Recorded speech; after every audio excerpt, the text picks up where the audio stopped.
Welcome to my class. इस particular video lecture के अंदर हम फाइंड आउट करेंगे missing values in two list. इसके लिए मैं काउंट इफ और इफ फंक्शन को यूज करूंगा। आइएगा मूव करते हैं काउंट इफ और इफ फंक्शन के ऊपर to find out missing values in two list. In order to simplify the work, I have already created two tables. मेरे पास दो टेबल्स हैं, first invoice list and second invoice list. जब हमने second invoice list बनाई तो उसके अंदर कुछ वैल्यूज और आ गई जो कि फर्स्ट इनवाइस लिस्ट के अंदर नहीं है। मैं जानना चाहता हूं कि वो कौन सी वैल्यूज हैं जो कि सेकेंड इनवाइस लिस्ट के अंदर आ गई हैं लेकिन फर्स्ट इनवाइस लिस्ट के अंदर नहीं है। यहाँ पर मैं मिसिंग के नीचे वाले सेल के अंदर मैं काउंट इफ फंक्शन को टेकअप करूँगा in order to know the missing invoice number. Parenthesis start. Count if के केस के अंदर मेरे पास दो आर्गुमेंट्स हैं। The first is range, second is criteria. Range के केस के अंदर मैं कंप्लीट रेंज इनवाइस की लिस्ट नंबर 1 के अंदर जो है उसको दे रहा हूँ।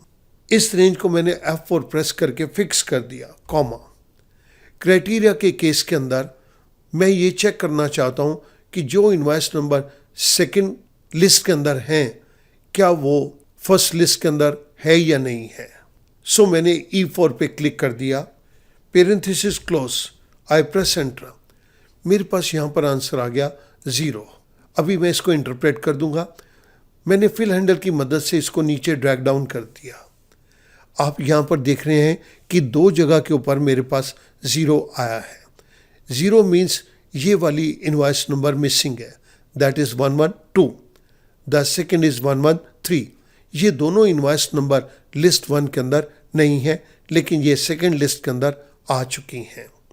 हमने इस पर्टिकुलर फंक्शन को यूज किया है लेकिन स्टूडेंट मैं आंसर 0 1 में नहीं चाहता। इससे तो मेरे को कोई क्लैरिटी नहीं मिलती कि ये क्या कहा जा रहा है। मैं चाहता हूं कि इससे कुछ बेटर हो सके तो वो कर दिया जाए। मैं सेकंड मिसिंग वाले कॉलम के अंदर मिसिंग के नीचे वाले सेल पे क्लिक कर रहा हूं और मैं सेम काउंट इफ फंक्शन को एक बारी दोबारा से टेक अप कर रहा हूं, काउंट इफ। रेंज के केस के अंदर मैंने फर्स्ट इनवाइस की कंप्लीट रेंज को दे दिया, F4 प्रेस करके मैंने इसको लॉक कर दिया, कॉमा।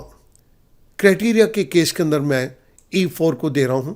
चेक करो सेकंड इनवाइस लिस्ट की ये वैल्यूज क्या फर्स्ट इनवाइस लिस्ट के अंदर हैं। सो मैंने E4 यहां पर क्लिक कर दिया, parenthesis close. Now here I write equals to 0। जब मैं 0 लिखता हूं तो मुझे आंसर ट्रू या फॉल्स की फॉर्म के अंदर मिलेगा। मैंने फिल हैंडल के जरिए नीचे ड्रैग डाउन कर दिया। जहां पर ये ट्रू है वहां पर ये वाली इनवाइस नंबर मिसिंग है। सो हमने इस केस के अंदर थोड़ा सा काउंट इफ के फंक्शन को चेंज कर दिया। जिस फंक्शन को हमने यूज किया वो मैं आपकी रेफरेंस के लिए राइट साइड के ऊपर दे रहा हूं। लेकिन क्या हम इससे भी बेटर कर सकते हैं? Yes, we can do that. मैं चाहता हूं कि आंसर मुझे 0 1 के अंदर नहीं मिले। मैं चाहता हूं कि आंसर मुझे ट्रू फॉल्स के अंदर नहीं मिले। मुझे तो आंसर इस तरह से चाहिए कि ये इनवाइस मिसिंग है, ये इनवाइस ओके है। इस तरह से मुझे ये आंसर चाहिए। इसके लिए मैं इफ फंक्शन को टेकअप करूंगा। सो मैं नेक्स्ट मिसिंग इनवाइस के कॉलम के अंदर उसके नीचे वाले सेल में इफ फंक्शन को टेकअप कर रहा हूं। इफ लॉजिकल टेस्ट के केस के अंदर मुझे इस कंप्लीट काउंट इफ के फंक्शन को देना है, काउंट इफ। रेंज के केस के अंदर मैंने फर्स्ट इनवाइस लिस्ट की कंप्लीट रेंज को दे दिया, I press F4 to lock it, comma. Criteria के केस के अंदर अब मैं यहाँ पर सेकेंड इनवाइस लिस्ट के सेल नंबर E4 को दे रहा हूँ। सेकेंड इनवाइस लिस्ट के इन नंबर्स को फर्स्ट इनवाइस लिस्ट के नंबर के साथ चेक करो, पेरेंथेसिस क्लोज, कॉमा। अगर तो ये फर्स्ट इनवाइस लिस्ट के अंदर प्रेजेंट है तो डबल कोट के अंदर ओके दे दो, कॉमा।